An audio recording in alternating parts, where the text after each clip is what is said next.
Well, our first guest this week is Mr. Mark Senelath. He's the president of Skylimit Ventures Incorporated. Mark, welcome to the program. Thank you for having me, Don. We're really pleased to have you on the show. You're a fascinating company. Tell us about what the company does. Yeah, so we are a service company. We provide services in solar installation, battery backup. Aside from our solar division, we also offer other services such as roofing installation, electrical upgrades, and general builders, just general construction.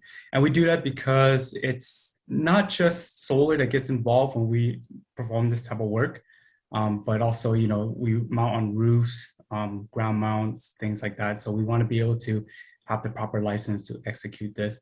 And again, yeah, my name is Mark Senelath. I'm also the contractor for the company, not just the CEO and the founder, but I hold 4 licenses in the state of California currently in solar, electrical, roofing, and general building. So with all that, it's kind of a one-stop shop that we offer. Well, what makes you better or different than most other companies? Because it is a crowded Yeah, space these days. yeah, it is. It's a competitive market. What makes us different is because we hold these licenses, we're able to form multiple services for our customers and clients. And what that does for them is it gives them a sense of quality, that everything is done within one company, within our team, within our standards and our type of products and services. And it really helps out with not dealing with multiple parties that don't have to be involved. It's just one place, one point of contact, one company to deal with. Well, I'm sure it's rather common. You can't put solar on a bad roof, so you can do both jobs at the same time. Yes, exactly. Yeah. And it seems like, our customers like that and appreciate that they are getting everything done all at once rather than, multiple trips, multiple times, different companies. So it makes it very convenient for them. Now, how has the COVID pandemic, changed your marketing strategy? Uh, well, material shortage, I think that's kind of globally. As far as the pandemic, our business was still operating and it actually was doing really well during the initial pandemic during 2020.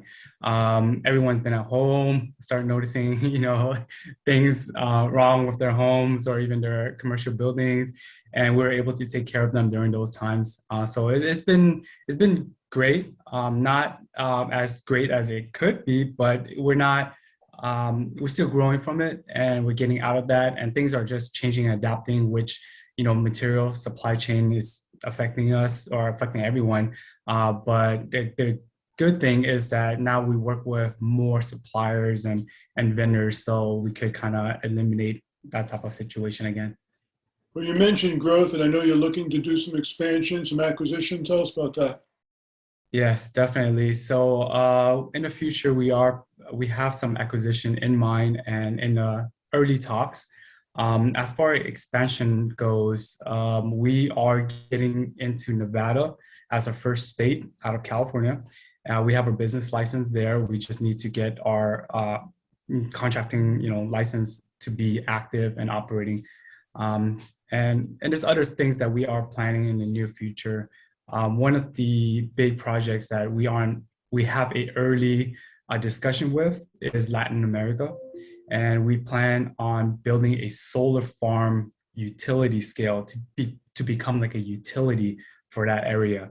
So that's kind of in the early talks as well. So we have very big plans that's coming up really shortly, and we're not planning to stop there.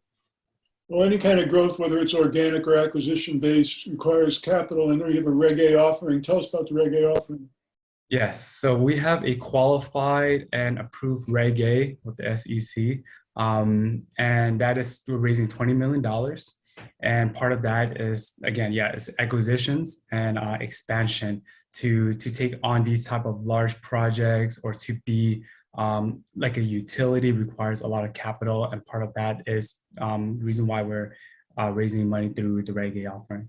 Is this available to accredited investors only, or can non-accredited investors also participate?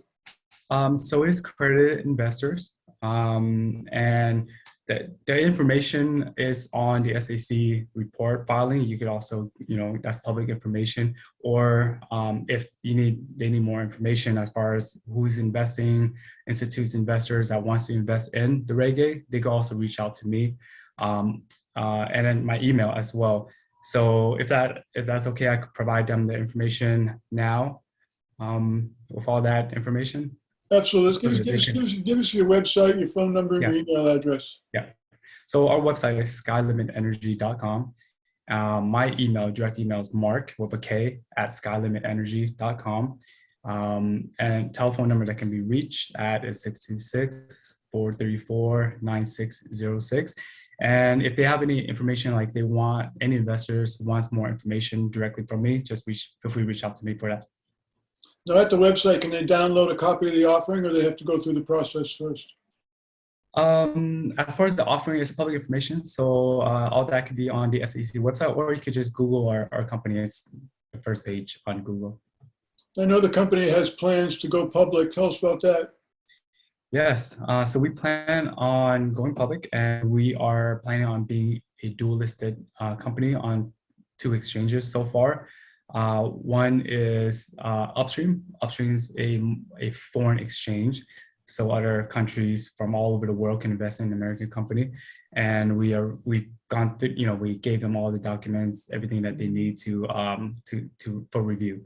So that's Upstream side. The other American exchange would be either OTC or NASDAQ, where right now we are getting simultaneously filing for both. I think one will be before the other, of course, but we are planning to be on a dual listed exchange. Well, Mark, as a CEO of a rapidly growing company with plans to go public, what do you see as your biggest challenge for the remainder of 22? I think the biggest challenge would be, again, is the supply chain. But with a lot of the industry is such a huge, industry, that they will eventually be able to come up with something that can resolve that. Otherwise, we do plan on R&D a battery storage with the idea of all the EVs that are being out here being mass produced by auto manufacturer. A lot of these batteries are being produced to them, what happens is our industry has a shortage in battery at this time. But we plan on helping out that sector or industry by repurposing these batteries that are from EV manufactured vehicles that are being recycle or turn over because of the lifespan, or it doesn't hold charge and discharge the same. So we plan on repurposing those batteries for storage purpose, so that we can store energy with solar, clean energy, and use that as battery storage. So that's our plan to kind of help out with the supply chain situation and our industry as well, to help support our industry. The company Skylimit Ventures Incorporated, of course, they're company planning to go public very soon. If you want more information about the Reg A, you can check out their website at skylimitenergy.com, or you can give Mark a call. The information's on your screen. Mark, fascinating company. Thanks so much for joining us. Thank you so much for having me, Tom. Take care.